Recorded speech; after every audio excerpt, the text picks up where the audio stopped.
One of my favorite Halloween movies of all time has to be Hocus Pocus, or Halloween Town 2, it's close. But the witchy goodness just does it for me. It's fun for the whole family, and while sure the Disney classic is all fun and games, the real history behind the Salem Witch Trial is all but. Welcome back to Most Amazing Top 10. I'm your host Taylor McWatters, and here are the top 10 haunted things you didn't know about the Salem Witch Trials. Let's get spooky. Kicking off the list at number 10.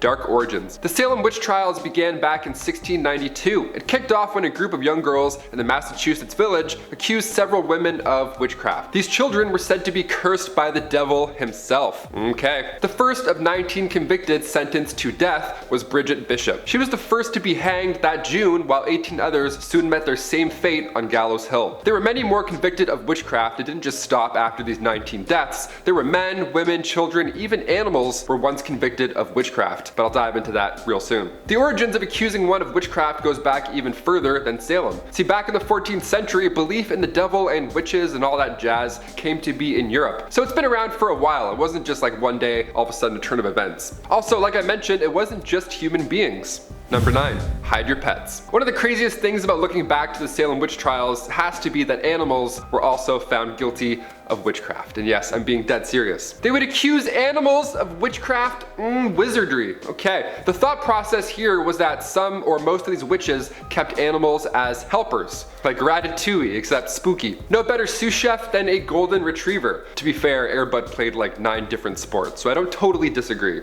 The dog can kickflip. But cats, okay, now you're just getting crazy. On the official list of victims from the Salem Witch Trials, 2 cats were accused, as well as 2 dogs. These villagers, their mindset was, if their pet was behaving strangely, it must mean they're working with witches in the middle of the night. Not the poison rye, no, definitely not. For sure a part-time witch. Villagers believed that witches traveled at night not by broom, but by riding on the back of your furry friend. It also wasn't just dogs or cats. They thought witches rode pigs, cows, wolves, dogs, turtles. Imagine a witch riding a turtle. Like, we can stop this witch. That's going nowhere fast. Number 8, confess. I'll admit I've spent hours and hours watching confession tapes on Netflix and all those shows. It's intense. It's a long, horrible process to get somebody to admit to a crime. But back in the day, they had a much quicker, messier method. See, if you confessed to being a witch, your life was spared. And oddly enough, if you refused to confess, then you were executed.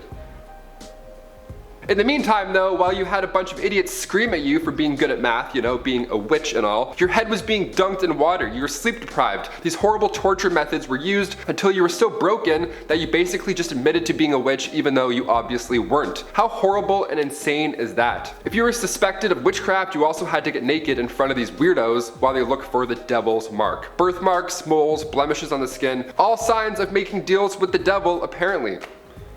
This freckle would have ruined my life. Number 7, Giles Corey. Out of the 27 people who had their lives taken away from them during the 1692 trials, 17 were hanged, 7 passed away in prison while serving their sentence, and the last victim, Giles Corey, refused to plead either innocent or guilty. And the law at the time states that you can't be tried otherwise. So what they did next was horrible. They laid this heavy board on top of the 81-year-old man, and then over the course of 2 days, boulders were added one by one slowly over time, making the weight more and more unbearable. They were hoping that Giles would break and that he would admit something, either of which way, but every time they asked him anything, Giles responded with, "More weight." How brave is that dude? After 2 days of this torture, Corey sadly passed away, still in full possession of his estate, which then went to his sons-in-law. He sadly did the best thing he could have long term, and I'll get into that later on. Number 6, smallpox. In 1692, 500 people lost their lives due to smallpox. This happened after Europeans brought the disease to North America, and then in result, you would get covered in these sores, these pimple-like bubbles. It was horrible. So rather than recognize the situation as symptoms from a disease, the fine people of Salem thought, you know what, they're probably witches. That's probably a sign of being a witches. The bubbles and stuff.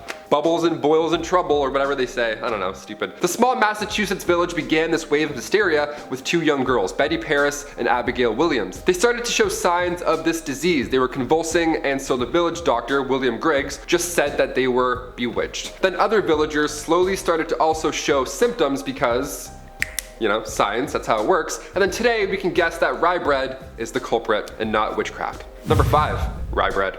Turning the clocks past the witching hour a few hundred years, back in 1976, Linda Caporial from the Rensselaer Polytechnic Institute came to a conclusion that is less spooky than witches, but makes a lot more sense. The village did not get hit with a full moon wave of bewitchment, but rather rye disease. Ergotism forms in rye when it's a harsh winter and then immediately it's a damp spring. So the rye grows as purple and black fungus, but back then people didn't know any better and they thought that the color change was due to overexposure from the sun. So they ate it anyways, got sick, and then got accused of witchcraft. What a horrible week. It's referred to as St. Anthony's fire. You convulse, you experience delusions, it also feels like bugs are under your skin and you even get gangrene in some conditions. But the doctors back then didn't know any of that, but he did know religion. So we thought the devil was at work here and nothing else. Then magically in May 1693, a year later, the witch trials abruptly stopped. Did they get every witch, or did Salem just run out of contaminated grain? I vote the latter. Number 4, touch test. There were numerous tests that had to be done to see if a villager was a witch. They didn't go one-on-one with the mayor and play Quidditch. No, they instead just had to go along with all their ridiculous games. The touch test, for example, they believed that victims would react to being touched by the witch that cursed them. So they'd make this witch poke a child during a smallpox poison rye episode, and if they had a negative reaction to being touched, they believed that that was the initial witch that caused the curse. How stupid is that? Even if the cursed calmed down, they would still think that witchcraft is at play. They thought that it was a calming spell in that way. So either way, really, you're pretty much screwed. For example, the trials of Rose Cullender and Amy Denny. They were these two elderly women and they both were hanged because two blindfolded young girls reacted to their touch. Although it's stated as well that these young girls reacted similarly to many others. It's almost like witchcraft isn't real and these people were just sick. Number 3, rigged test. So while the touch test was an absolute load of the poke test was even worse. The idea that witches didn't feel pain was also out there. That's what people believed in, although they tortured people until they confessed to being a witch. Logic. So the classic trick was to use a fake pin and then pretend to poke a witch, haha, and then when they didn't react, you can call them out for being a witch for not reacting, leading to their immediate death. The touch test was also rigged after this point because whoever accused them would have to touch the witch, and if they started to show odd behavior, then that's how you know they're a real witch. So you could have just touched their elbow and been like, oh, I'm so lightheaded. And then just like that, a grown adult is sentenced to death for being a witch. Nice, awesome, way to go. Here's a cool test, levitate. Levitate and then we'll call you a witch. Otherwise, I'm going home. Number 2, cake. Of all the nonsensical tests performed during the Salem witch trials, this one takes the cake. I had to do it with at least one pun. It sounds delicious, but in reality, it was just spreading the disease even more. Who knew? This was a popular method of seeking out witchcraft in England as well. What they would do is make a cake out of, well, you guessed it, rye flour, the old rye trick, and then add a little bit of urine from the accused. I'm more of a chocolate cake kind of guy than urine. What about you, Chris? Chocolate, vanilla, urine? Urine. Urine, nice, that's good.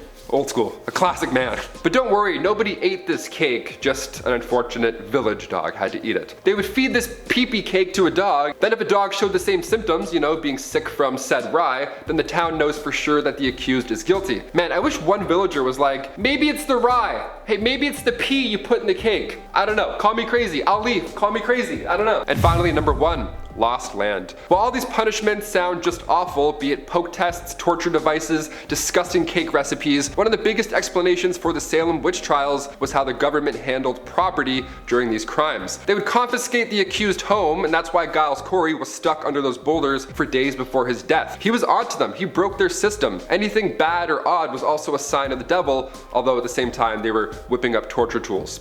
Gotcha, makes sense. Guys, those were just 10 dark things you didn't know about the Salem witch trials. Spooky season is upon us, so if a part 2 is in your deepest desires, let us know in the comments down below and we'll do the rest. I've been your host Taylor McWatters, don't eat any pee-pee cake, and we'll see you next time on Most Amazing Top 10. See ya!